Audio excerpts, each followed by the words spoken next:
Assalamu alaikum, 1 p.m. This is Radio Pakistan. The news read by Sayyida Rizvi. First, the headlines. A meeting of Economic Coordination Committee is in progress in Islamabad with Finance Minister in the chair. Pakistan cricket team will donate 3.2 million rupees in the PMCJ Dams Fund. Massive protests were held in Chicago against human rights violation of minorities in India and occupied Kashmir.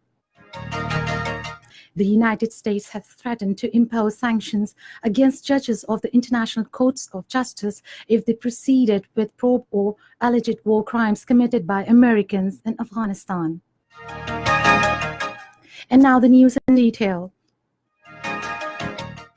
A meeting of Economic Coordination Committee is in progress in Islamabad with Finance Minister Asad Umar in the chair. It has also reviewed matters pertaining to the supply and prices of fertilizers. Repolling on a vacant seat of Khyber Pakhtunkhwa Assembly PK23 Shangla is underway.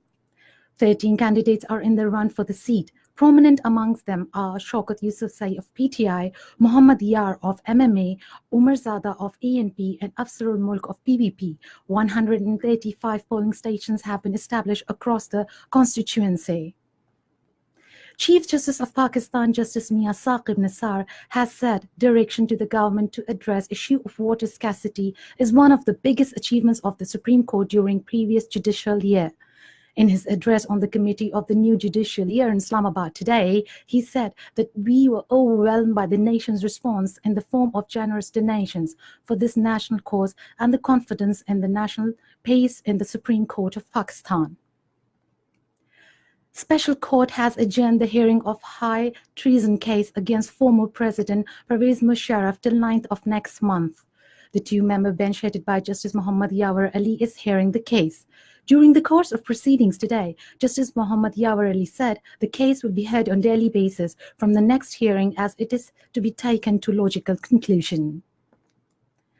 The Lahore High Court has accepted apology of former Interior Minister Ahsan Iqbal and has disposed of contempt of court notice issued to him. A three-member bench of the LHC, headed by Justice Mazahir Ali Akbar, heard the case in Lahore today. The Lahore High Court has issued bailable arrest warrants of former Prime Minister Shahid Khaqan Abbasi. A three-member bench of LHC, headed by Justice Mazahir Ali Akbar Naqvi, issued the warrants while hearing a petition seeking registration of treason case against former Prime Ministers Shahid Khaqan Abbasi and Mohammad Nawaz Sharif. Pakistan cricket team captain Sarfaraz Ahmed has said that Pakistan cricket team will donate 3.2 million rupees in the Dams Fund.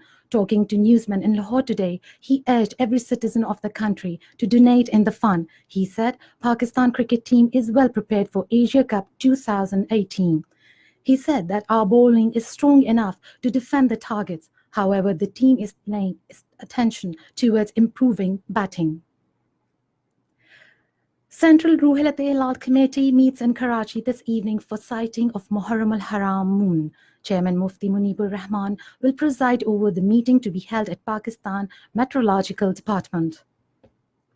Massive protests were held at Chicago against the worst human rights violation of minorities in India and occupied Jammu and Kashmir by Narendra Modi-led Indian government. Various organizations and individuals came together and held a sit-in outside the venue of World Hindu Foundation's second World Hindu Congress meeting to be held in Chicago this week. 6 Indian Muslims, Dalits, Indian Christians, and Kashmiris were part of the protest. The protesters urged Indian leadership, including RSS Chief Mohan Bhagwat, to oppose the current actions of the government against minorities and Kashmiri people. Protesters had signboards and banners highlighting the atrocities committed against civilians in Kashmir. In occupied Kashmir, Indian troops launched massive cordon search operations in several areas of Rajouri district.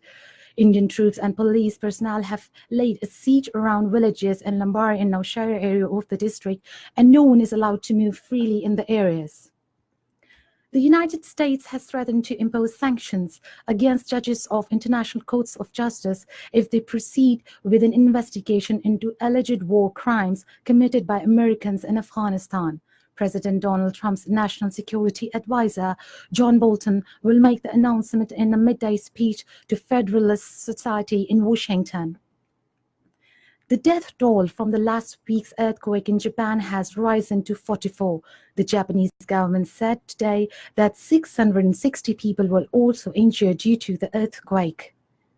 And that is the end of the news. For more news and analysis, log on to our website www.radio.gov.pk and also watch our live video streaming of our bulletins on the link facebook.com/Radio Pakistan News Official.